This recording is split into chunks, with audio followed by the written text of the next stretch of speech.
So again, I'm Erin Adams, physician assistant. I've been working in general psychiatry in an adult setting since 2012. And let's go to the next slide here. So hopefully what I'm trying to convey in this presentation today, a few key points. Just the importance of being aware of mental health and how it affects how we think, feel, and act in daily life. Early recognition and community support can transform lives. And then resources that we can carry with us out into the community to help inform friends, family, neighbors, and ourselves. So a little bit about myself and how physician assistants can kind of fit in the mental health role in our community. So I am currently working in outpatient psychiatry in a telemedicine role. So I'm not currently seeing anyone face-to-face. I do it virtually through a HIPAA compliance app called Doxy. My office is actually located in North Carolina, where we used to live many years ago. So I'm licensed in the state of North Carolina. I can only see patients that are residents of North Carolina. Prior to that, I'd also worked in an inpatient psychiatric unit in a community hospital in Florida. So seeing all types of patients, a lot of indigent care, a lot of substance abuse. And then I initially started working in an outpatient psychiatric practice that also focused a lot on substance abuse. There's a lot of connection between mental health and substance abuse. So what does a physician assistant do in psychiatry? So again, we're a licensed medical professional, licensed by the state. And then also we have a national credentialing board that we have to re-credential every 6 years. We have to take a certification exam. And then if you're a prescribing physician assistant, we also have to go through the DEA to get prescriptive authority. So my role is I conduct psychiatric evaluations. So a new patient comes in, I'm meeting with them and trying to gather a lot of history, understanding to try and make a correct diagnosis, and developing a treatment plan. So oftentimes that can be prescribing and managing medications, or it might be referring them onto a psychologist, a therapist, or some sort of other organization to get help. Providing education to patients and families, and providing some educational counseling as well. Again, we can work in various different settings, and there's a lot of team collaboration. So I have a supervising physician who's a psychiatrist who I'm interacting with a lot too. I have a question about a patient. I think I know the diagnoses, or we've tried this, and this, and I don't know what I have to do next. I'm collaborating with her, or I'm talking to their primary care doctor. A patient comes to me depressed, anxious, she's in her 40s, maybe we need to be checking her thyroid, maybe we need to be looking at some other diagnoses that maybe aren't just psychiatric. So some of the common health diagnoses I see in my office, mood disorders, which is unipolar depression, bipolar depression, postpartum depression, to name a few, anxiety, very common, generalized anxiety, panic disorder, social phobia, post-traumatic stress disorder, obsessive compulsive disorder, ADHD, can be inattentive type or combined type with hyperactivity, psychotic disorders, so schizophrenia, schizoaffective disorder, delusional disorder, or substance-induced psychotic disorder. We do sometimes see a lot of incorrect diagnoses with schizophrenia. Dust settles, they come off of drugs, and it was really a substance-induced psychotic disorder. And then some other substance use disorders.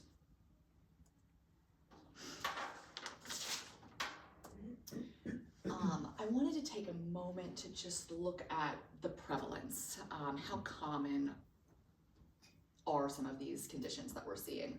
So all the stats I gathered, pulled from the internet between 2020 and 2025, so try to keep it rather current. 1 in 5 adults, so approximately 58 million, experienced mental illness in 2023. It's a lot. 1 in 6 youth experience a mental health disorder each year. 19% of those conditions are anxiety. MDD is major depressive disorder. So depression, 10% of adults in the United States. PTSD, 6% lifetime prevalence. Suicide remains a leading cause of death. The second leading cause of death for ages 10 to 34, which is pretty alarming. This table is hard to read, but it's average number of annual sick leave days taken per employee. And the top one is stress, depression, or anxiety. So that by far is the most reasons why employees are taking off days from work. The next one is ill health cases, so sick, flu, COVID, whatever. And then musculoskeletal disorders and injuries, which I was actually a little surprised when I saw that too. I fill out a lot of short-term disability and things like that. But I guess in your head you always think sick days are going to be probably the most prevalent. And then looking at some stats of substance use in the United States, 17.3% of US adults met criteria for a substance use disorder in 2023. Over 13 million adults have a comorbid combined mental illness substance use disorder. And this is kind of sad. Of those listed, only 8% receive treatment for both conditions. Alcohol remains the most used, 28 million with alcohol use disorder. Opioids, 80,000 overdose deaths in 2023. And stimulant use and overdose deaths have risen sharply since 2022. It's a typo, not 202. So again, if you can't really read this, I should have made these larger. It's showing US drug overdose deaths, highest fentanyl by a lot. Then you've got methamphetamine, cocaine, prescription opioids, and heroin. Erin, do we know why it just risen like really sharply after 2020? I can't speak to why methamphetamine and some of the other ones, but I know with fentanyl, I think it's just because of a lot of the country, I think like China now and Mexico, because of I think it's just drug cartels. I think there's just been such a sharp intake in the synthetic availability of that, the manufacturing of it. Because of the availability of the substance? Yeah. Okay, just check my notes here. Oh, so these are some more uplifting stats that I wanted to just throw in here. So in July 2022, the United States launched a national suicide and crisis lifeline. Before that, they were state-run, or you just call 911 and sometimes talk to someone who's not properly trained in mental health. So 988 is the Suicide and Crisis Lifeline. Over 6 million calls, texts, and chats handled in 2024. And peer support and recovery coaches improve engagement in relapse prevention. So peer programs reduce hospitalizations by 24 to 30%. So again, that's just affirming how important it is as a community. We can really help decrease hospitalizations, deaths, improve quality of life. What's an example of a peer program? A peer program. So that could be Alcoholics Anonymous, Narcotics Anonymous. There's lots of other support groups through NAMI, things of that nature. I wanted to quickly just touch on a diagnostic process for me. I know this doesn't specifically relate to what you do as a community, but I think again, just having some of this background knowledge can be helpful. So the diagnostic process, when a patient comes in to me, what are we doing? So we start off with a clinical interview. So a lot of it is subjective, right? Someone's coming in, I'm talking to them, I'm gathering as much knowledge as possible. I love when family comes or they bring a note like, oh, this is, my sister wrote this for me or whatnot. It's great to get past medical records, past family history, an overall level of functioning. So gathering information about like their ability to work, hold a job, are they switching jobs, past trauma, things of that nature. Screening tools are very, very valuable. And I think they're helpful for you just to see, and I printed off some, and Nora printed them off for me. And some are sitting on the coffee tables in front of you if you want to take a look. But we use a lot of screening tools because if someone comes into my office, they sometimes say, I don't really know why I'm here. Someone thinks I'm anxious or depressed. I don't think I am. I don't really know what it means. So then we kind of go over this together. So the first one, PHQ-9, this is a screening for depression. It measures severity. And you can kind of just take a look at it. So some of the questions are, do you have little interest or pleasure in doing things? And you rate it on a scale. Feeling down, depressed, or hopeless, falling asleep or sleeping too much, poor appetite, low energy, feeling bad about yourself, trouble concentrating. So sometimes people don't understand, like, those are symptoms of depression. Sometimes someone comes to me and says, I can't focus or think, I need ADHD meds. We start peeling back the layers of the onion. It's a lot deeper, it's a lot more all-encompassing than just you can't focus, right? You're not sleeping either. Oh, you're feeling apathy, you're avoiding friends, you're ignoring texts and calls, okay? This is now more depression than it is just ADHD. So we use that screening a lot, and you might see that in your primary care doctor's office as well. I know when I just had a baby, they were doing some of these scales too to just kind of do a quick screening for postpartum depression, things like that. GAD-7, so that is screening for anxiety. That's the scale that's right below the PHQ-9 on this sheet that I printed out. So again, that's just looking at, do you have trouble relaxing? Do you feel restless? Is it hard for you to sit still? Are you irritable? So again, some people don't quite understand, maybe that's anxiety, right? So we use that. There's some other scales, the Y box that looks at obsessive compulsive disorder.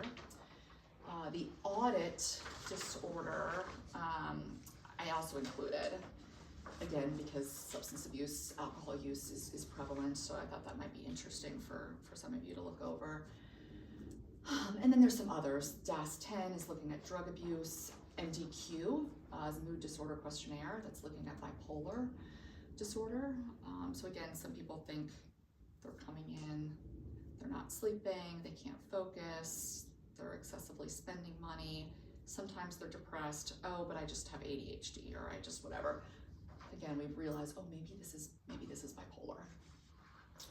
And then again, we want to rule out other medical causes of symptoms. And I think this is really, really important. I have a lot of patients that come to me with a lot of gastrointestinal upset, chronic headaches, tremors. There's all kinds of things going on. And so it really is important for us to try and collaborate as much as possible with primary care and other specialties to rule out medication side effects, thyroid and autoimmune conditions, which are on the rise. A lot of chronic inflammation is causing increase in autoimmune disorders. Cardiovascular disease. I am a culprit of this. I always attributed my heart racing and acting crazy. I would just be like, I'm stressed, I'm anxious, I'm not slowing down enough. I finally go and get a heart monitor, and sure enough, I have a heart arrhythmia, right? So it is really important to listen to your body and get a workup and be an advocate for your own health. Some doctors do like to dismiss you, right? They like to say, yeah, you're a young mom, you're stressed, that's all it is. Get your heart monitor, get your workup, do what you need to do.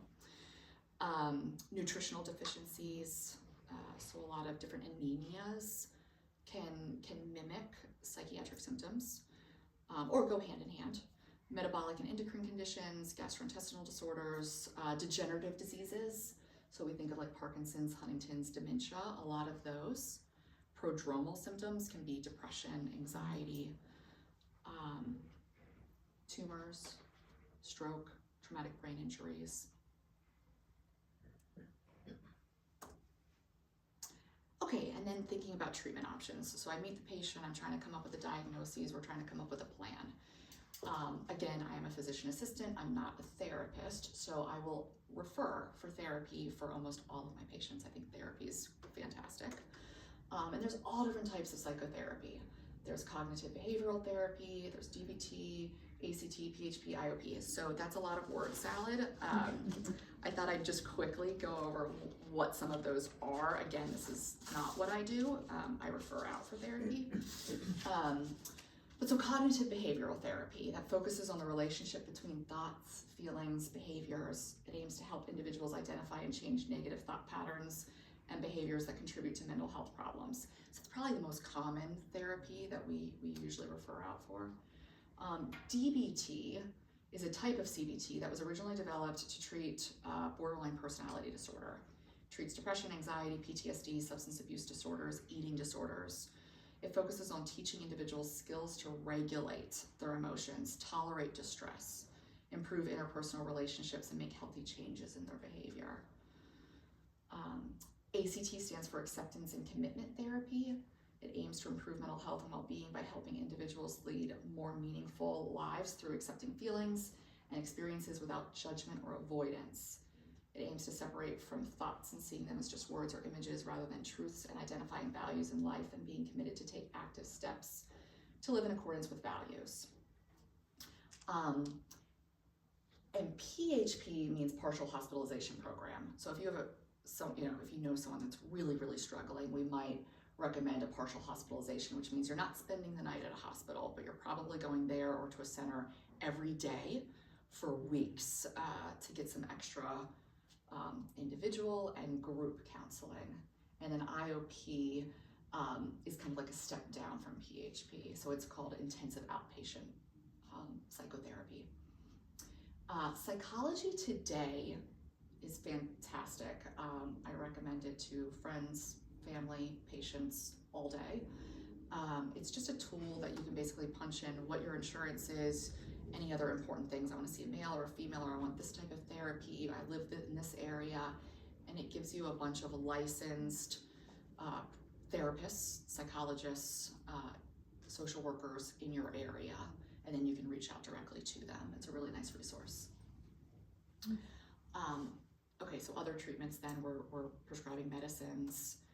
I have my health coaching certificate from Georgetown as well. So there's some other like vitamins, supplements, some other holistic things that I might discuss with patients as well. Again, integrated care, collaborating with doctors, and then therapeutic lifestyle modifications. I think this is one of the most important treatment options that we can do for ourselves, our friends, family, patients. Can you tell us more? About therapeutic lifestyle? Yes. I think the next 10 slides. This is like the meat and potatoes of what I advocate for every day. So therapeutic lifestyle modifications endorsed by the American Psychiatric Association, World Health Organization, National Institute of Health. So it's not just people saying, oh, we think this would be good for you. There's been studies backing up. It's evidence-based medicine. And the whole idea is developing a routine around therapeutic lifestyle modifications. I love the idea of having an accountability partner when you're doing some of these, because sometimes it's hard to make a routine or to stay committed to a routine. But having an accountability partner is lovely. Someone that's just texting you like, did you do that 5-minute exercise? Or did you go for that walk this morning? Or maybe it's someone in your house, right, that you can do it together. I mean, obviously the together connection would be even better. So the first one we're looking at from a therapeutic lifestyle modification, physical activity. It increases serotonin, dopamine, and norepinephrine. So those are your key neurotransmitters in your body. Allow you to kind of properly think, feel, behave. It improves sleep, cognition, and self-esteem. Reduces stress. Recommendation, 150 minutes a week for moderate activity recommended. But I usually tell patients that's overwhelming. That sounds like a lot. Start off slow, right? Come up with 5 minutes, 4 days a week, right? If it's something that's just like, ugh, I really don't want to do it. It's cringy to me. Start off really slow and do that for 2 weeks. Feel really good and confident about yourself. Validate yourself. Give yourself grace, and then you can kind of slowly build up. And sometimes you'll never fully build up, right? But something's better than nothing. Nutrition for brain. So balanced diet reduces inflammation. It supports neurotransmitter production. Omega-3s, B vitamins, antioxidants improve mood regulation. There's a trial done in 2017, so a study found that a Mediterranean-style diet reduced depression significantly. It also, and other studies have shown, it helps you lose weight, and there's all sorts of other mental health benefits of a Mediterranean diet as well. So a Mediterranean diet focuses on fruits, veggies, whole grains, legumes, nuts, seeds, olive oil, fish, and staying hydrated predominantly with water. I threw this picture in because a few years ago I went to Israel, and this was taken at a little boutique hotel we stayed at outside of Jerusalem. And every morning for breakfast, this was the spread. You would think that's like, oh, maybe that's a salad bar at lunch or dinner, but that's what they eat for breakfast. That's kind of what they eat for lunch and dinner. It was really cool. So it's hard to see, but there's like eggplant and squash and salad and tabbouleh and, you know, all kinds of other vegetables and yogurt. It's very satisfying, it's filling, and it's so different than what we usually eat in the United States. Okay, so another therapeutic lifestyle modification, sleep hygiene, circadian rhythm care. Little plug for a book by Ariana Huffington, The Sleep Revolution. I liked it because it's kind of written in layman's terms, but it's backed by science. So it's really interesting. It just talks a lot about your sleep and how it impacts your mental health, your physical health, your ability to just perform at work. But sleep regulates mood, memory, and cortisol, which is your stress hormone. Poor sleep predicts relapse in depression, anxiety, bipolar disorder, and substance abuse. Recommendation for adults is 7 to 9 hours, more for children. And that's like consistent good sleep, right? So when I have someone that tells me they're still waking up like 6 times a night, then you're probably gonna need to allocate even more sleep, right? Because you're waking up and then it's, you know, just not allowing you to get into that deep restorative sleep. Reduce screen time before bed and avoid caffeine. Ideally, you should not be drinking any caffeine after 1 in the afternoon, or really any at all. Trying to reduce it completely would be the best. I'm a big proponent of a relaxing bedtime routine. Just come up with something that you kind of do every day, because your body starts to understand and interpret those signals. It starts to allow you to get ready and want to sleep. And that looks different for everyone. Okay, sunlight and nature exposure. It boosts vitamin D and improves circadian rhythms, reduces rumination. Exposure to green spaces also can lower cortisol and anxiety. So it's great if you're exercising in the gym every day, but still you just want to try and get outside, get in that green space. So examples could be morning sunlight, gardening, walking, outdoor exercise. Just open your windows. Sometimes if you have an office that has a window, try and open it when it's nice out. Take mini breaks. I tell my patients this all the time. If you work from home, go check the mailbox a couple times a day, even if you know there's probably nothing in it. If you work in an office building, like try and do a couple laps around the office building. I'm all about kind of quality over quantity. Some people say, oh, but I don't have time to do that. My job's too busy, I can't do it. And I'm like, if you took a 5-minute break, you wouldn't have to work those 5 extra minutes, right? Because you would just be able to think a little bit more logically and soundly. Yeah, and a nice little stat, just 20 minutes in nature can reduce perceived stress levels by up to 30%. Pretty cool. Oh, that's a picture of me overlooking the Dead Sea. I hiked up this mountain and got to see the sun coming over the Dead Sea, which was a really cool experience. Just being out there in nature, being by yourself. It's lovely. Stress management. Easier said than done. But there's lots of different techniques and ideas. So practicing mindfulness, deep breathing, meditation, prayer, relaxation, yoga, maybe journaling, participating sometimes in service, that can actually be stress relieving for some people, for many people. It strengthens emotional regulation, reduces anxiety, and improves attention. Faith or connection to something larger promotes compassion and resilience. Spirituality can reduce depression and anxiety. Managing stress can alter brain regions related to stress and empathy. I included in here a resource. The UCLA Mental Health Integrative Medicine website is super cool, and they've now come out with an app. It's called UCLA Mindful. So I think if you just were to search that on your apps, you could download their app, and they have all types of guided meditations. So I think a lot of times people get scared, confused, overwhelmed by the idea of meditation. Like, how do I start? What is it? This is kind of cool because they do a lot of guided imagery. So you close your eyes, you push the button, and it walks you through a little meditation. So it's nice. I mean, I've done it before, and I find it, for me, it's a lot easier than just trying to like sit there on my own and do meditation. I think my mind just starts racing too much. So, but there's some other apps as well, Calm or Headspace apps. I don't know if any of you have ever used any of those. They're pretty cool. Social connection.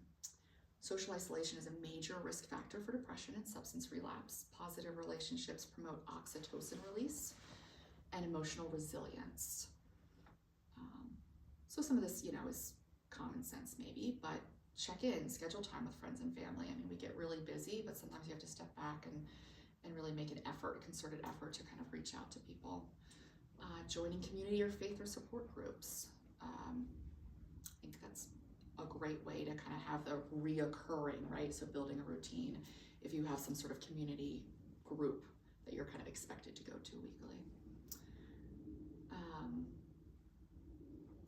Practice gratitude and empathy in daily interaction. So an example kind of being, you see someone out and about in public, you don't know them, but you could just make eye contact and say hi to them or talk to them. If you see someone that drops something at the grocery store, right, like go over and just help, right? Because it makes you feel really good. You just connected with someone and it makes them feel really good. Like, wow, someone noticed me. Something really small like that means so much. Structure, purpose, meaning to your day. So reduces uncertainty and builds a sense of control. This is really big in psychiatry. I have a lot of patients, if they don't work, they don't have meaning, and that just perpetuates a lot of the sadness and anxiety. Then they're ruminating. So it fosters motivation and identity beyond your illness. So examples can be goal setting, working, creative hobbies that have routine, faith practice, caregiving, mentoring.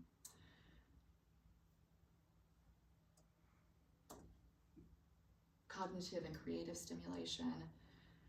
Mental stimulation enhances neuroplasticity, so the ability for your brain to kind of grow, build neurotransmitters, be able to kind of like look at things in different complex ways, and cognitive reserve. So things such as reading, doing puzzles, journaling, art, music, woodworking, dance, learning new skills. Something besides kind of just, looking at social media, watching TV, or just kind of sitting around. And there's lots of apps, there's different things that you can look at online for that. Digital wellness and media balance. So I think this is a big discussion talking point in today's society about excessive screen time and social media correlated with depression and anxiety, especially in youth. I did a little plug for these two books, and I think they're sitting there on the coffee table as well. But both of those books touch a lot on that, talking about youth, girls, and boys, how they're differently negatively impacted by a lot of the pressures of today's society, by social media, by just constant screen time, things like that. Constant news cycles and elevates stress and cortisol. So I tell a lot of my patients, just like cut out the news except for once a day. It's not burying your head in the sand. It's just practicing and promoting good mental health. So guidelines: limit recreational screen time to less than 2 hours daily, unplug 1 to 2 hours before bed, and curate positive digital content. That basically just means don't sit there and ruminate on all the negative stuff out there, right? Be really intentional about what you're exposing yourself to and what you're wanting to see. Okay, so how we can help as a community. Does anyone have any questions before I continue? So when we're talking to people about mental health, or when people are coming to us with problems, the most important thing is just trying to listen more than speaking and trying to give advice. Listen without judgment. Try not to fix. I have a husband that loves to fix everything. I'm like, sometimes you just gotta sit in it, right? Just chill out. Start with compassionate conversation. Approach the person privately and calmly. So if you're concerned about a family member, maybe don't do it over the Thanksgiving table in front of everyone. Express concern without judgment. I've noticed you've seemed down lately and I care about you.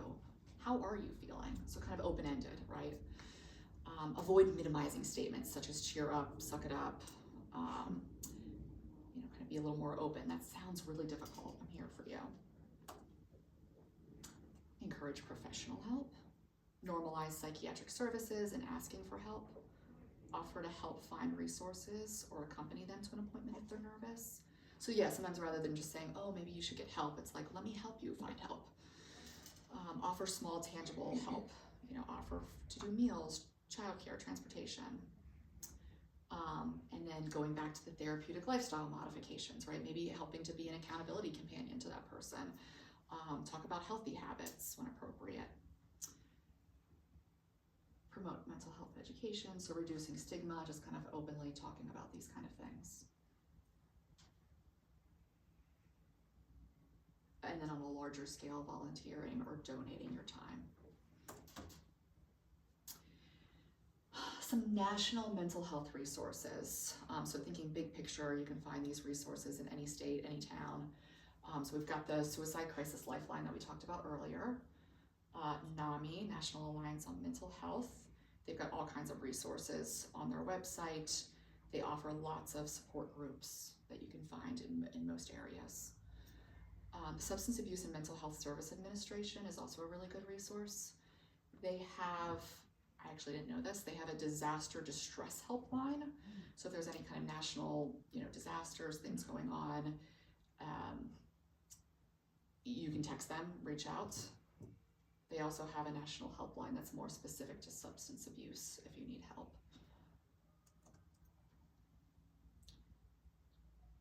Alcoholics Anonymous. Smart Recovery is another option that's some people like if they need help with polysubstance abuse. The slide's a little wonky, I think, when we converted it over to... And then Psychology Today again. Sorry, that's right by the Smart Recovery. There's a veteran crisis line as well. So if you dial that national suicide line and then press 1, it will connect you specifically to veterans. And then the CDC website has a whole section on healthy living programs. So again, kind of feeding into that therapeutic lifestyle modification, healthy living. There's a youth line as well that's specific to teens, and it's run by teens. So it's kind of teen on teen, right? So sometimes that can maybe be more applicable or approachable for adolescents. And then looking a little bit more towards our community, our county specifically. Anne Arundel County has a mental health agency. They offer different crisis interventions and case management. I don't know a ton about them because, again, I do not practice here specifically. And then Pathways, which is in Annapolis. They offer a lot of different programs, and their building is the picture on the top right. So they have inpatient, outpatient detox programs. Sometimes it's hard to find residential detox programs, so they offer that. And apparently they offer some other interesting things, an adventure therapy ropes course, right? So trying to get active and doing something more than just sitting and kind of talking about things. Arundel Lodge Behavioral Health. This is a community-based health center that focuses on comprehensive services. So it's not just behavioral health, they also offer medical services. So it's considered like a health home. It's located in Edgewater, and they also offer a psychiatric urgent care as well. That's located in Annapolis at the Anne Arundel Medical Center. Anne Arundel also has a warm line. So they can help get you some mobile crisis help if you need, or kind of steer you in the right direction throughout the county depending on what you need. And then also Mental Health Association of Maryland also offers educational and advocacy programs. So say you're a caregiver, or you've got a loved one that you're kind of supporting. What do you need to do also to help yourself? Make sure you're setting healthy boundaries so that you're not wearing yourself out. seek support when you can. If you're working, there are employee assistant programs, they're called EAPs, that provide confidential counseling, so you can talk to your HR department about utilizing some of those resources. A lot of my patients that come to me are utilizing those, so they're receiving free therapy. Some of them can also get free psychiatric services. There's Al-Anon, so think of AA, but it's now for caregivers, so it's supporting the friends and the family of people that struggle with alcohol use disorder. And then there's some national options too. National Federation for Families offers educational and mental health programs as well. Again, prioritizing your own rest, prioritizing your therapeutic lifestyle modifications, and utilizing some of those mindfulness apps that we talked about earlier, Headspace Calm, UCLA Mindful. Insight Timer is similar to UCLA Mindful. They also offer meditation, guided stress reduction options. Okay, any questions?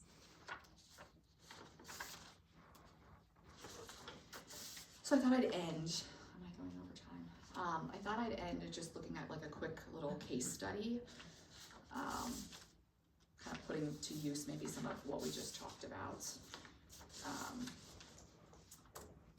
Okay, so case study. Jay is a 32-year-old male teacher, teaches social studies in middle school, very active, involved in the school, helps mentor at-risk youth, coaches the track team. Past few weeks, some of his coworkers, peers, have started to see some signs of him withdrawing, doesn't seem as engaged with students or colleagues. He's less likely to joke around and stay after with students to help. He's canceled some social activities with colleagues. He's emotionally and physically exhausted and disinterested in exercising and cooking. He's not returning phone calls, and he's made a comment like, what's the point of continuing on? So what do we think? Kind of sounds consistent with major depressive disorder. So some of the criteria to kind of reach that depression diagnosis: persistent sadness or hopelessness for more than 2 weeks. He's feeling fatigued, kind of feeling unmotivated, loss of energy, maybe not concentrating as much, maybe not, his personality's been lost a little bit, canceling, so feeling a little more withdrawn or isolated.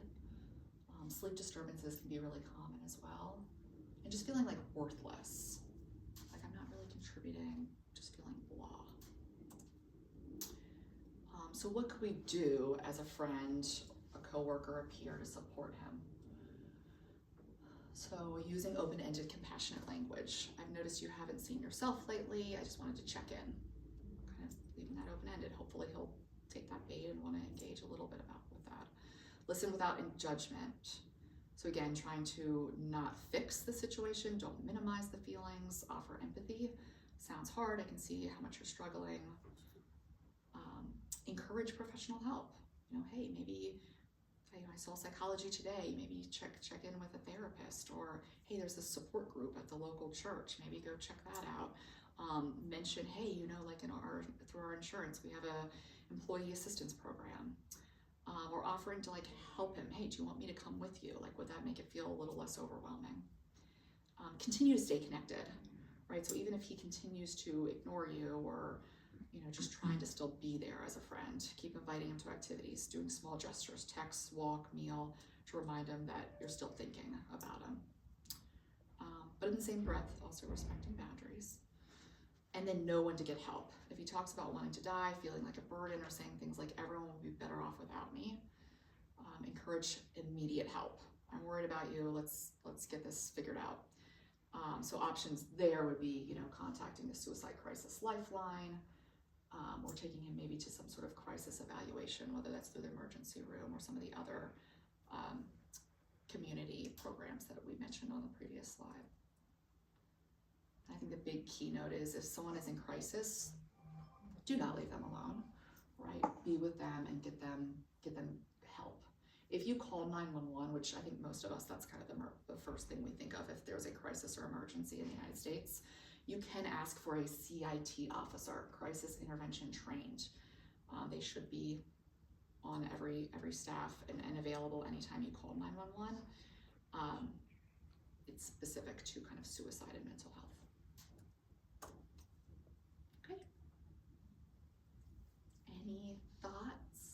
questions?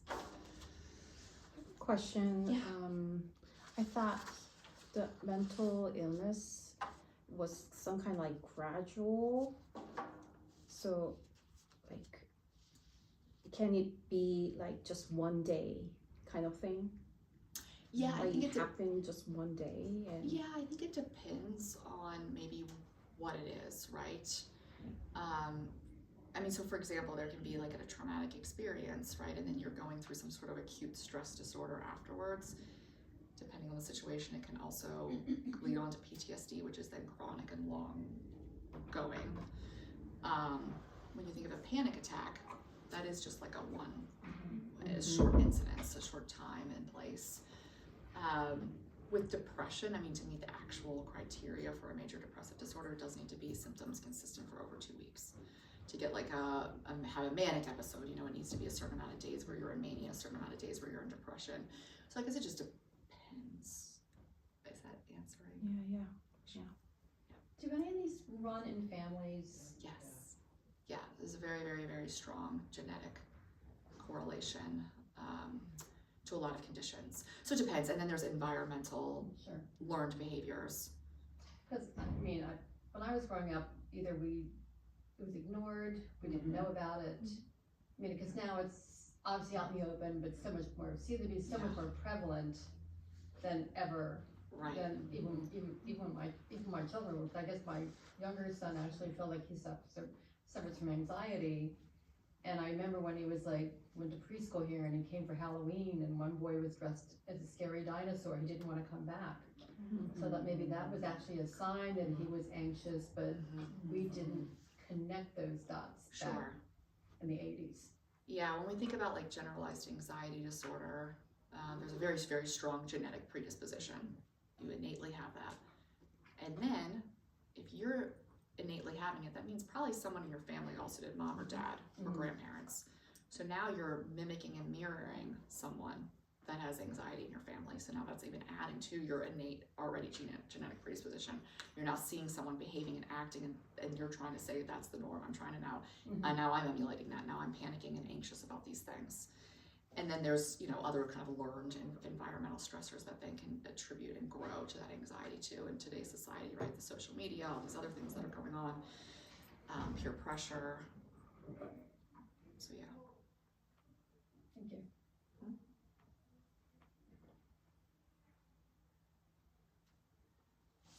Okay. So we'll have Amy's presentation so we can have time for it. But if you have any question for Erin after Amy's presentation, will you be able to answer? Yeah, absolutely. Yeah. All right. Thank you.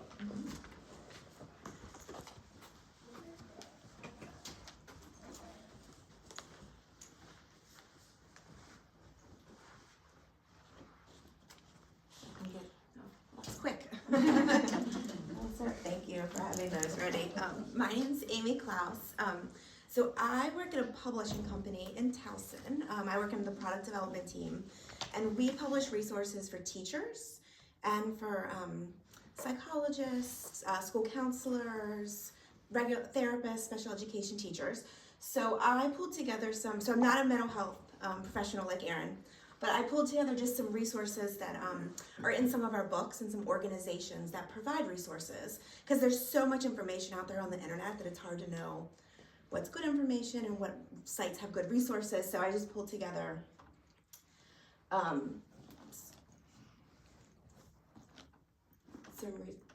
there we go. Just some good places to get resources if you have young children or children in general in your life and are looking for ways to support them.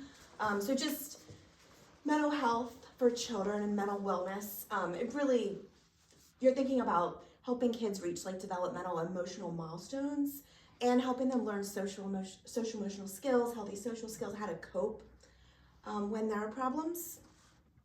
And it's important to remember that childhood and adolescence are an important stage of life for supporting their emotional wellness. And it's, in addition to being a time of like rapid growth for development, like gross motor development, and also rapid growth for like brain development, which is what supports kids' mental health. As Erin, she showed a lot of statistics But here is from the CDC, just mental health issues really do affect young kids. We might not realize it as much, I think, as adults, but there are pretty high statistics. Smaller for the younger kids, 3 to 5 is in that blue, so that's a much lower percentage. But once kids are even the middle school or upper elementary, middle school, and teenagers, you see a big growth, and this is for anxiety, depression, and behavior disorders. So it's important to know that what supports kids are safe, stable, and nurturing relationships and environments. So that's something that families provide, communities provide, churches can provide.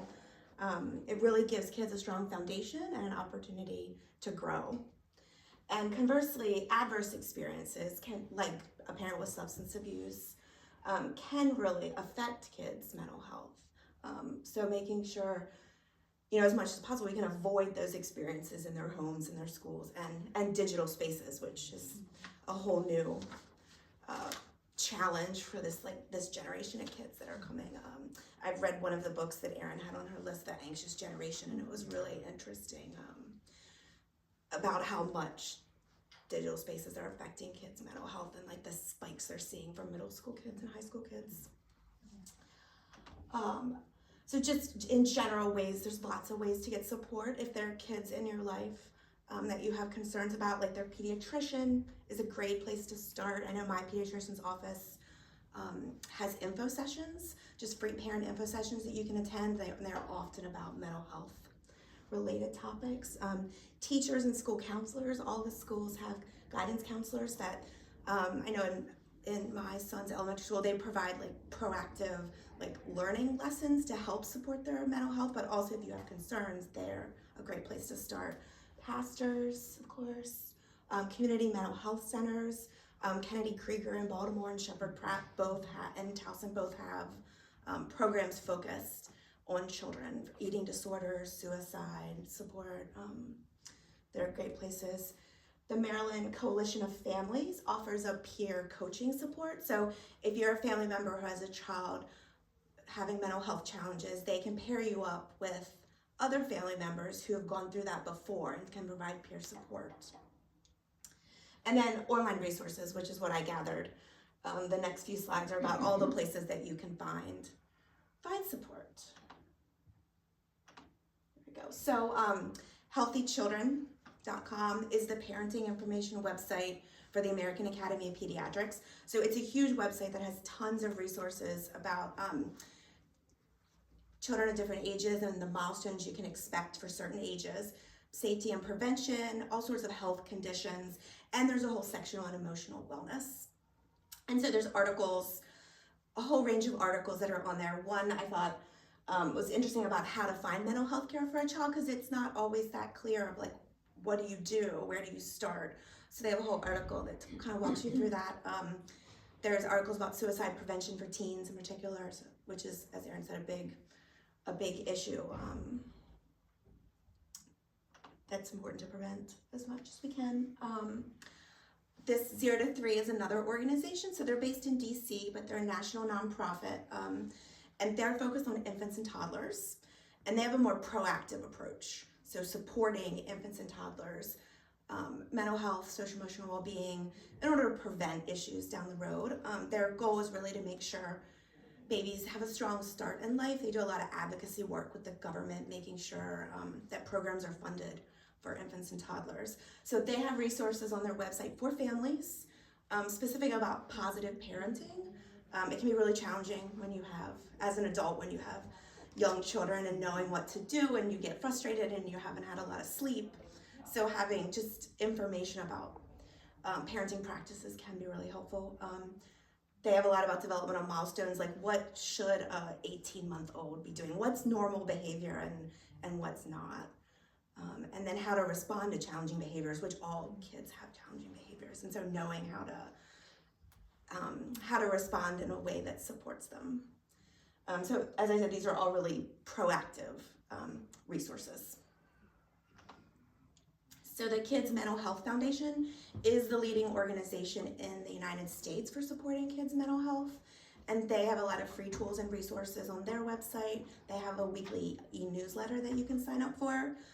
I liked their resources because they have practical conversation starters. So if you have a kid and you just want to start the conversation, if you have some concerns about something that's going on at school for them, they have like just questions that are actually written out that you can use. You can cut them up into cards, and like you could talk about different topics around the dinner table at night. They also have a whole section for military connected kids, which those kids experience different stressors than other kids. So it's important to, support their mental health when a parent may be deployed, for example. The Child Mind Institute is a global nonprofit that's working around the world to support children's mental health, and they have a family resource center that's organized by topics. So it's really focused more on so children who have mental health challenges or behavior challenges. So you can go into, say, the anxiety section, and you can find resources for supporting kids that have anxiety or showing anxious behaviors. So this one really has more targeted information, I'll say, about specific topics. And one of the things I really liked, they have a section on their website of children's books that can support mental health. And so their books are up to kids for 12 years old. So there's some picture books and then some chapter books. They were all vetted by clinicians to be on the list. And they're organized also by topic. So if you wanted books about grief, there's a section of picture books and chapter books that talk about grief, or body image, or bullying. And they've all been reviewed by clinicians. We spend a lot of time as parents or grandparents or family members like reading to kids. And so some of these books are great just to pull in. I mean, even if you don't have concerns about a certain kid, there might be another kid in that child's life that has concerns. So it's good just to bring some of these topics up into like everyday life. The National Child Traumatic Stress Network, this is supported by SAMHSA, and it's funded by Congress. And it has resources specific about traumatic events for kids. So there was a lot about natural resources or natural disasters. So hurricanes, wildfires, tornadoes. There's information about supporting kids after the death of a parent. There was information about after a child's been hospitalized for an illness, then supporting them after that, supporting their like emotional well-being after that. Talking about children with war. So they have really specific resources for traumatic events in a child's life that then could kick off like a mental health challenge. So more preventing, like recognizing these issues and that they cause a lot of stress, and then what supports and information do the adults around them need to help support that child and their emotional wellness through.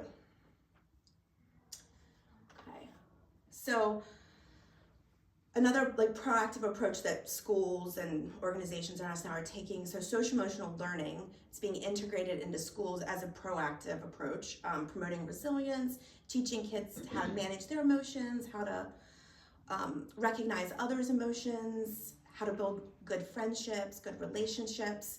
So one of the popular models is called the pyramid model for social emotional competence. So Maryland uses this model in many of their private childcares, their public preschools. My son went to another church preschool in Anne Arundel County, and they use the pyramid model. So I think schools are recognizing now, even for young kids, even for like infants and toddlers, there's strategies that can be used that supports their social emotional well-being. And so one example that my company publishes is called the Strong Start Classroom Curriculum.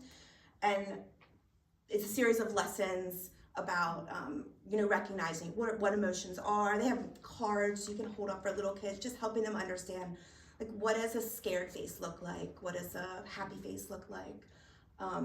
But they have I thought it was really nice that the curriculum has books that are recommended to go with all the lessons. So these are just, these are normal books that are just published, like many of you might have read some of these with kids in your lives. But they support kids' mental health and support emotional well-being. And I brought a couple lists in case you're curious of more. These are just some of the ones I pulled out. And here are just a few more of just, they're fun books. that just kind of bring mental health into kids, or like, emotions, feeling words, challenges that people experience into kids' everyday life. And doing it through books is a great way to do it, because that's something that I spend a lot of their time doing. All right, so those are some of the resources that I gathered. I don't know if there are questions about any of those organizations. Can we give hands to Erin and Amy for giving us this excellent Thank you. presentation? And I think we have a little bit of time for any like questions that you have for both of the presentation now.